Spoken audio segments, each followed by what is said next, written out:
The trick is to not actually blend too much. Your foundation is supposed to just sit a little bit on top of it, and you just have to be careful with your blending. Still look like a clown. All right, I'm going to do the darker version, which is my 54. I feel like I'm part of some sort of cosmic joke, but we'll see. Your colour underneath that you put on first comes through and is a lot softer, looking slightly less like a circus freak at this point. I'm going to give that a rest. I imagine this takes some practice. At the end, if you blend it a little bit with your hands, it tends to sit a little bit better. I don't hate it.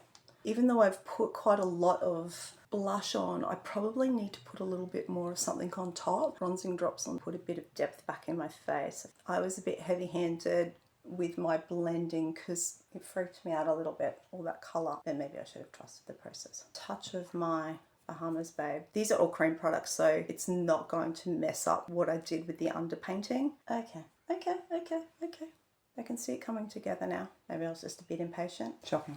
This is my lip cheek strip search. It's what I use for the underpainting as well. Touch there.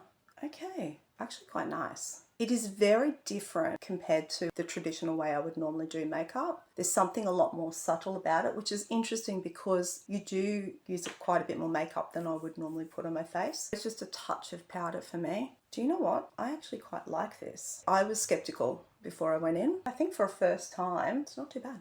It is a bit more time consuming than I would normally do with my makeup. I'm pretty lazy with my makeup. I am a girl who likes to have her makeup done quickly, but I would definitely think about using this technique if I wanted to have a more glamorous makeup that looked quite soft at the same time. It doesn't look as heavy as I thought it would. If you'd asked me at the beginning whether I'd consider doing this, it would have been a hard no. If you've got any tips on what I need to do differently or I need to change something, please let me know. But overall, I give this one a thumbs up. I like it. Would do it again.